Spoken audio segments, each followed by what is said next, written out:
کے ساتھ بھی جانے کی اجازت نہیں دیتا تو میرے بھائیوں جب خانے کعبہ میں جانے کی اجازت نہیں دیتا ہے, صفا مروہ کی سعی کی اجازت نہیں دیتا ہے, اتنی خوبصورت عبادت کی اجازت نہیں دیتا ہے, تو بازاروں میں اکیلے گھوم کر شاپنگ کرنے کی اجازت کیسے دے گا؟ پھر بازار کے اندر عورت کو اکیلے جانے کی اجازت کیسے دے گا؟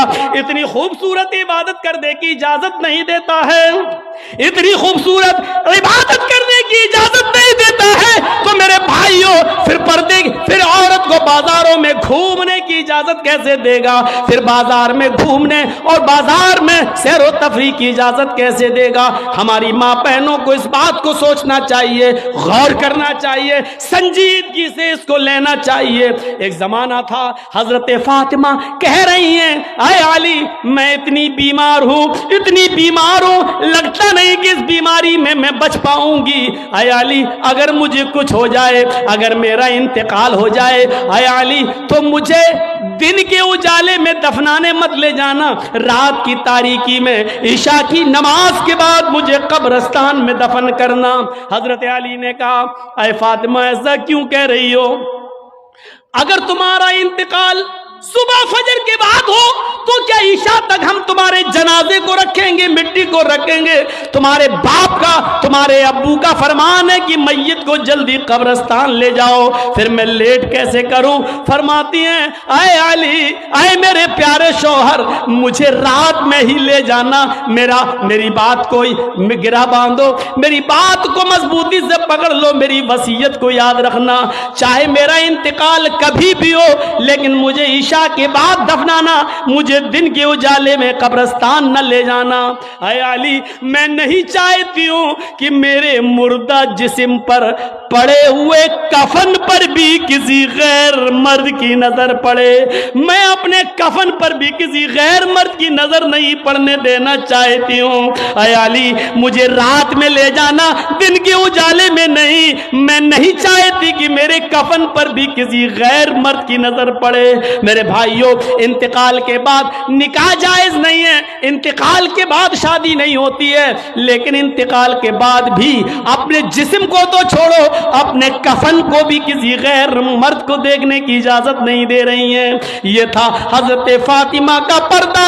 اس پردے کی روشنی میں میری بہنوں اپنے گریبانوں میں جھانک کر دیکھو, اپنے گریبانوں کے بٹن کھولو اور تلاش کرو ہم کہاں کھڑے ہیں, ہمارا پردہ کیا ہے, ہماری عزت و آبرو کیا ہے. آج ہمارے چہروں کا ہرگز و ناقص دیکھ رہا ہے, کل تک ہمارے ان خوبصورت گالوں کو کبھی آسمان کی نگاہوں نے بھی نہیں دیکھا تھا, چاند و ستاروں نے بھی نہیں دیکھا تھا, اور آج جو چاہتا ہے دیکھ لیتا ہے.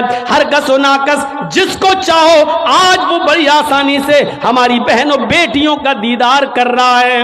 اور ایک اور بات, جتنا امیر باپ ہے, جتنا امیر باپ ہے, جتنا بھی باپ امیر ملے گا آپ کو, آپ دیکھیے گا اس کی بیٹی اتنے ہی کم کپڑے پہنے ہوئے ہوگی. کس بات کا امیر ہے تو؟ کاہے کا امیر ہے تو؟ اپنی بیٹی کو 5 میٹر کا کپڑا لا کر نہیں دے سکتا ہے تو کاہے کا امیر ہے تو؟ کنجوس اور بخیل باپ. اللہ تعالیٰ نے ان امیروں کو ایسی سزا دی ہے, ایسی سزا دی ہے. کل تک یہ غریبوں کی لڑکیوں کو ڈانس کرایا کرتے تھے, آج اللہ تعالیٰ نے ان امیروں کی لڑکیوں کے جسموں سے کپڑے اتار کر ان کو لوگوں کی نظروں کو دیدار کرنے پر مجبور کر دیا. آج ان امیروں کی لڑکیوں کے جسموں سے کپڑے اتروا کر آج غریب ان لڑکیوں کو دیکھ رہے ہیں, ان کا نظارہ کر رہے ہیں. آج امیروں کو اللہ نے یہ سزا دی ہے. آج وہ فیشن سمجھتے ہیں کہ میری بیٹی فیشنیبل کپڑے پہنے ہوئے ہیں.